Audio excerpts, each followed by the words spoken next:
girl. Welcome to the Feminine Founder Podcast, where we are all about learning and growing professionally so that we can build a life that we are proud of and really love. My name is Caroline, and I'm a LinkedIn expert, obsessed with teaching female entrepreneurs how to start, grow, and scale their personal brand and business on LinkedIn. This podcast is all about sharing our stories and learning from each other on how to navigate our professional journey so that we can live our best lives. So if you are just starting your entrepreneurial journey, or if you are growing and scaling an epic company, you are in the right place, friend. Today, I have my friend Jada Willis with me. Jada is a serial entrepreneur, international speaker, and founder of the Grow Forward community. Welcome, Jada. I'm so excited to be here. Thank you. So you and I have crossed paths, maybe directly, indirectly, from the Columbia, South Carolina area. I was a recruiter, headhunter. You had your own HR consulting firm that you started after being in corporate. I want to hear about your entrepreneurial journey. Absolutely. I want to hear about your new community you're building now. So tell us about where you are now and how did you get there? Oh my goodness. I think that it's a lot more fun to say, you know what, in 2016, that's whenever I left my, six-figure big girl HR corporate job and started Willis HR, an HR consulting firm that was more outsourced. And so ultimately we provided support to nonprofits and small businesses in 6 different states. I grew that business to a 7-figure business that I sold in 2022. And I like to give myself a self high five because if anyone can't see me, that's totally fine. Put my hand up and gave myself a little high five because it was hard as all get out and totally worth it. I believe it really also gave me the tools to get into and transition into my next adventure. And so I started Jada Willis Consulting, and really for the first, I would say 14 months, I've really focused more on the growth coaching, really working with passionate, vision-filled leaders from the CEO perspective, because I also realized I was doing that at the tail end of Willis HR. And using it under the guise of, hey, this is HR. But in all actuality, it was executive coaching and just with a little people spin, right? And and then with that, it's been so much fun to kind of play, right? Use my gifts in a different way, still really capitalizing on my HR skill set, but helping leaders see that they can impact change and grow their business. And so what I like to say now, so present day, I am bringing in the strategic HR aspects, organizational development, and I'm helping leaders change people or change people. I love to let that sink in. Because really that's what we're doing as CEOs and leaders, is that we're investing in our team and trying to think of all the ways to keep them engaged and retention and all those people, all those things. And when in all actuality, the people may not be in the right seat. And then I have to help these leaders and CEOs gracefully change people to evolve their culture. And in addition to that, I simultaneously started the Grow Forward community for high-performing professional women and female business owners. So those are the 2 things that I'm really, really fired up about right now. Okay, let me just back it up here because you just casually brushed over, I started a business, grew it into 6 different states and sold it for 7 figures. Because hold on one second, I know that statement right there took a lot of work. So, okay, you're in your fancy, high-paying corporate job. You decided to go out and start your own business. How did that happen? Were people coming to you saying, hey, we want to hire you as a consultant? Were you just like, okay, there's not a lot of firms doing this. This is an opportunity for me. How did that start? Yeah, so I was more in an HR leadership space, but I noticed that there was a gap in the market of really boutique level types of HR firms that were going to be a little bit more hands-on. So I really didn't like the fluff, the corporate jargon. And because of my role, I had to also interact, right, with consultants and outsourced parties. And I'm like, all of it feels just so stuffy and cheesy. And it didn't feel authentic to me. And so I'm like, you know what? I think that I could put this spin on it. And I've always been called a different kind of HR.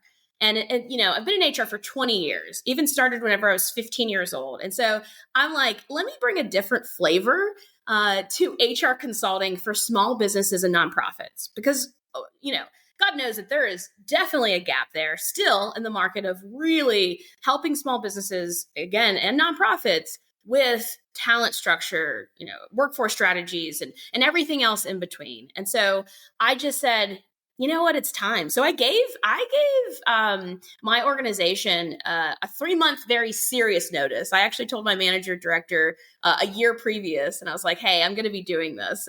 And she just didn't believe me. I mean, things were going so well. I had just been named HR Innovator of the Year on a national level. And she's like, so you're leaving to start a company. And by the way, you don't have a website. Technically, I didn't have clients. I had a few career coaching, gigs, but not what I was doing from an HR perspective. And I just, I talked to my higher power, my partner, and I was like, it's time to press go.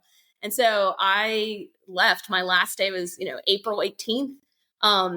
2016. And on April 19th, I was a very scared, excited entrepreneur and really had no idea what I was doing. So I just followed my gut. I followed my instincts and I started building relationships. I started showing up in different spaces, made the connections to build the website. And I said, you know what? I'm doing HR differently. Let me show up and solve your problem and help you. And then I discovered what the problems were specifically to each and every client that we served.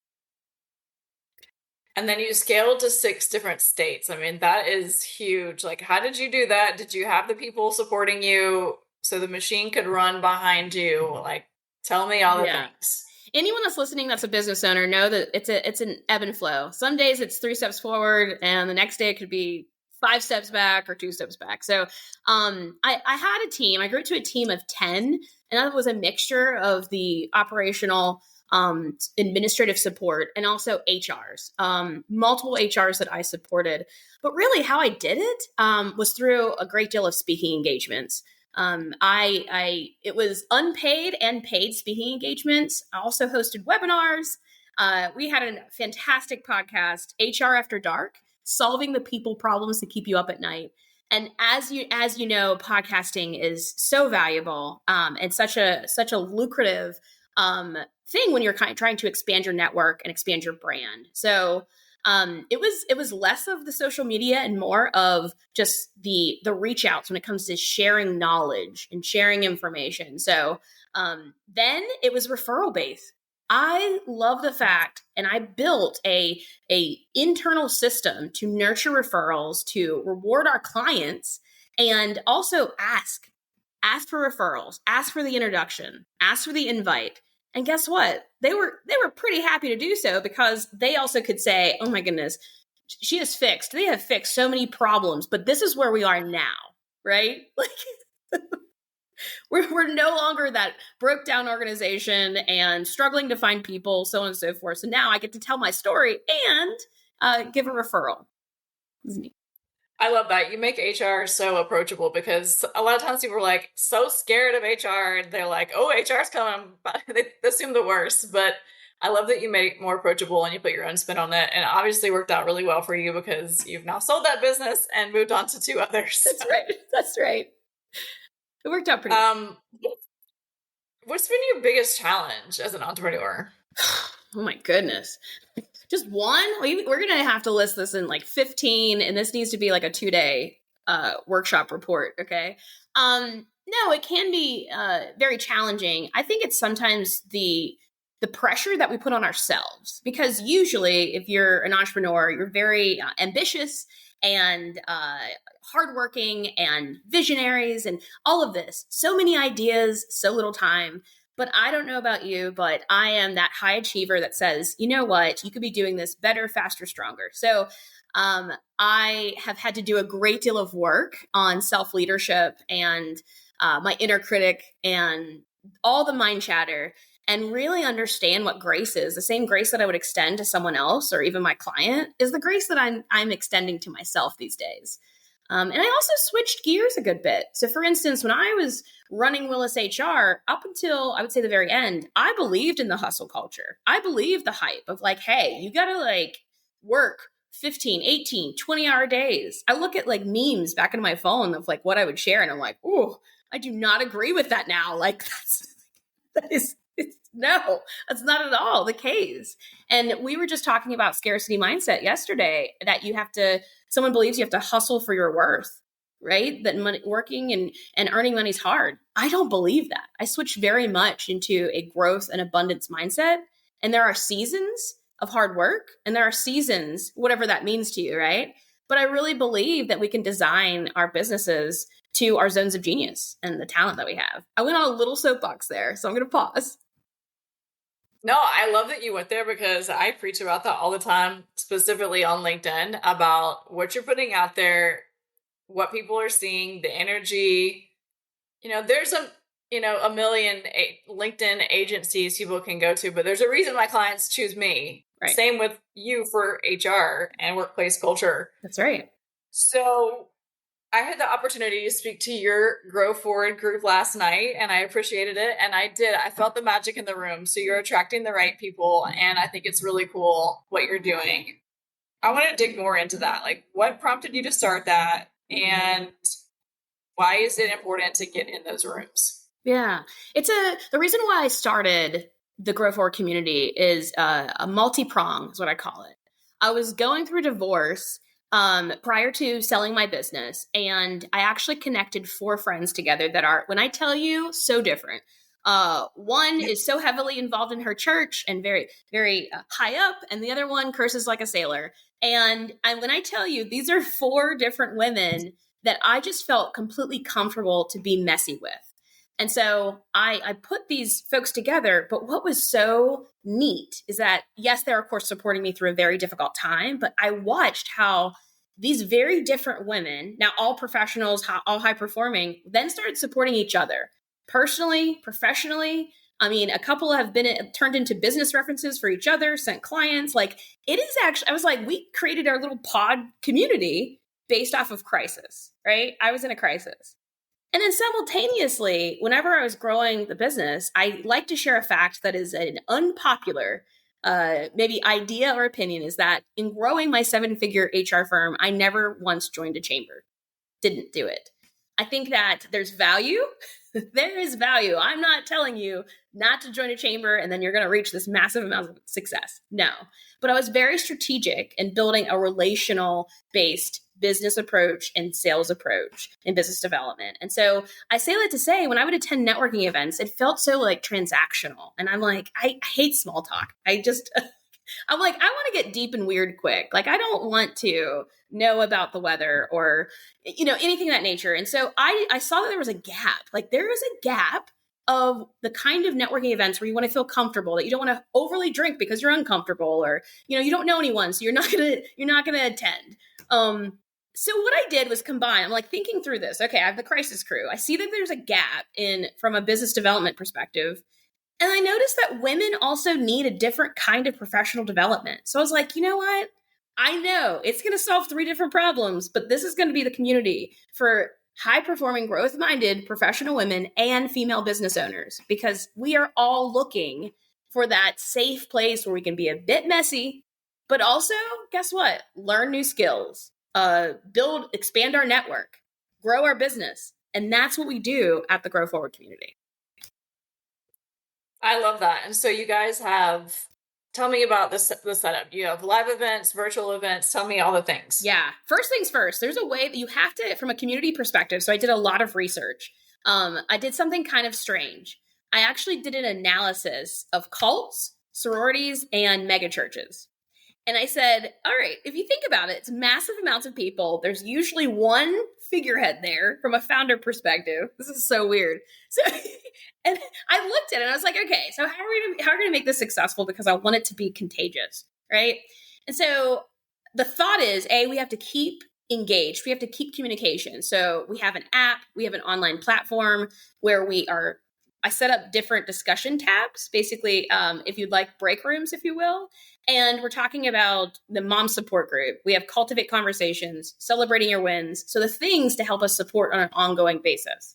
In addition to that, yes, we have live events. I want there to be flexibility. So whether it's an hour virtual session in the evening or during lunchtime, we're constantly measuring when is that time where our members can join. In addition to that, we have in-person events. I like to call them Elevate Her events, because every time we get together, we have at least 30 minutes of structured networking. And I mean, like, it's not awkward. It's not weird, even if it's your first time.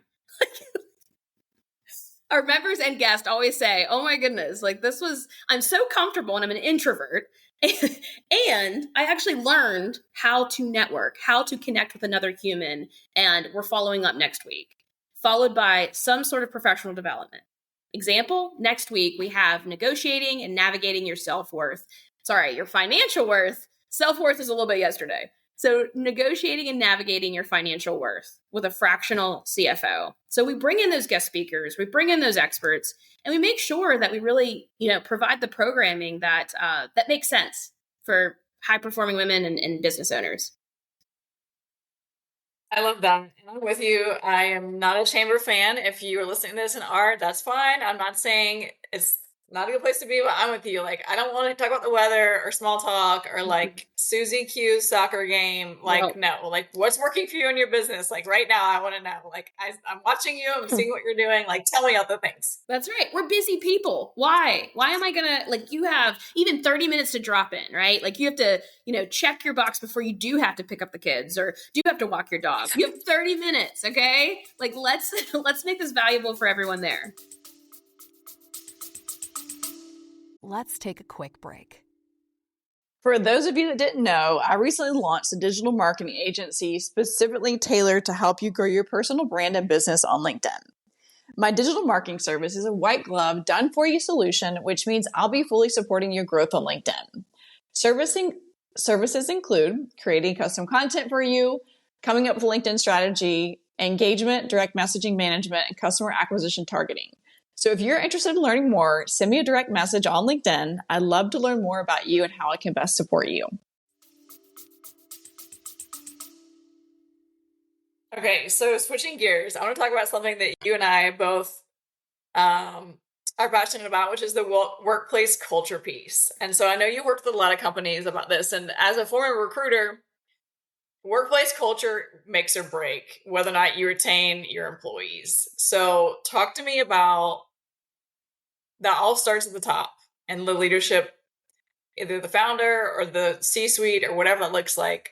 What do you see has worked best for you in working with your clients or the people that you coach right now? There's so much to share there, but it's an excellent question. I would say, and this is working with small businesses that I would believe have even 15 employees to corporations with thousands of employees and maybe hundreds on a team, right? Like, I feel like we overcomplicate culture a good bit. And I know that we say culture and it's like a buzzword and people kind of daze out and they're like, okay. There are studies after studies on, listen, if you do not focus on culture, if you do not have a connection back to your core values and how it ties to your team and your development of your team, then it will impact you financially. It will impact your growth. So the value of culture, I can get on a soapbox. I'm going to leave it at that, right? And then the next thing is that how you move into that, we overcomplicate it because we think that we're just going to do this, like we're going to do axe throwing or escape room, and that's going to build morale. Or we put together these Band-Aid approaches to not really knowing what we're doing. When in all actuality, to me, I feel like very simple formula for positive and engaged employees. And that's, guess what? I teach the teams, the leadership teams, because you're right, it starts at the top. Your leadership teams, it's how you communicate and how often you communicate with your team. So that's the first one, with your direct reports.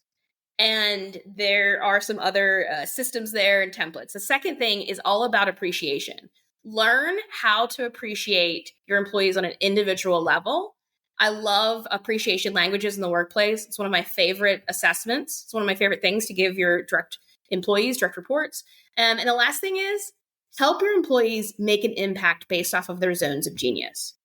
And then help them see, hey, this is the impact that you said that you want to make. This is how you're making an impact. This is how it's connected to the larger vision.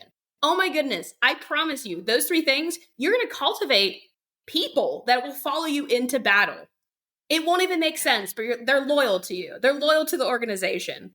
And you're going to get the best kind of work out of them as well, because they will be engaged. So that's and I can break that down, but we first have to start with assessing the current culture that you have present day, getting very real to look at the data, ask employees, and not just like this basic generic flippin' employee survey. It is a targeted approach, right?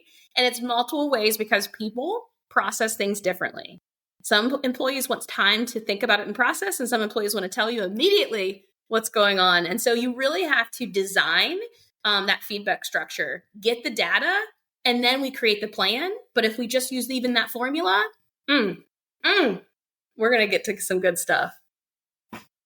I love that you said the assessment piece, because I met with so many companies that would be like, oh, we have the best culture. And I'm like, no, because half your department's calling me like on the low, like at lunch, because this place sucks. Like, and I don't want to recruit for places that suck. Like, exactly.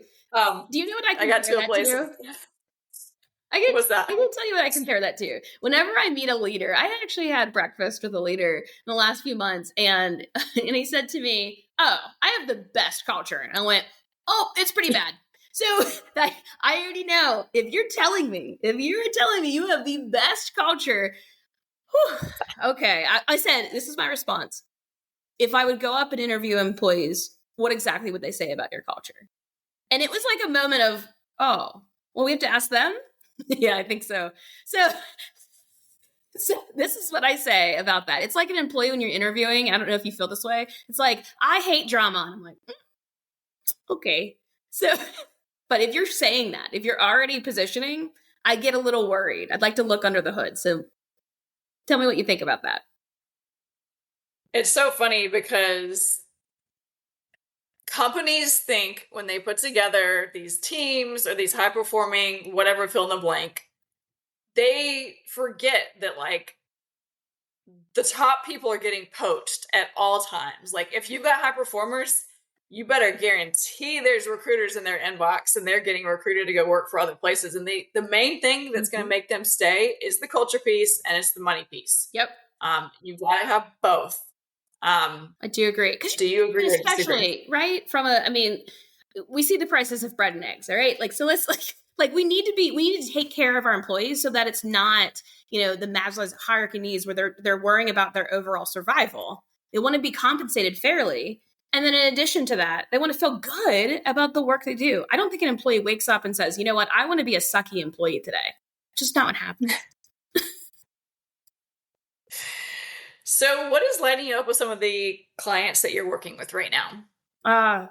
So many things. I'll tell you, it was actually a text exchange I was working with. I'm working with a female that owns a law firm, and she has 4 different locations. She is growing and scaling rapidly, and it's so much fun to help her grow, and obviously the team, and putting the right people in place, all those things. But what I told her is that I appreciate working with her so much because she's a leader of, it doesn't matter what she does in a given day. I can guarantee I'm going to get a text or an email in the next day to 2 days, a reflection of why she made that decision, what are her actions. And I just had to give her some acknowledgement of self-leadership is underrated.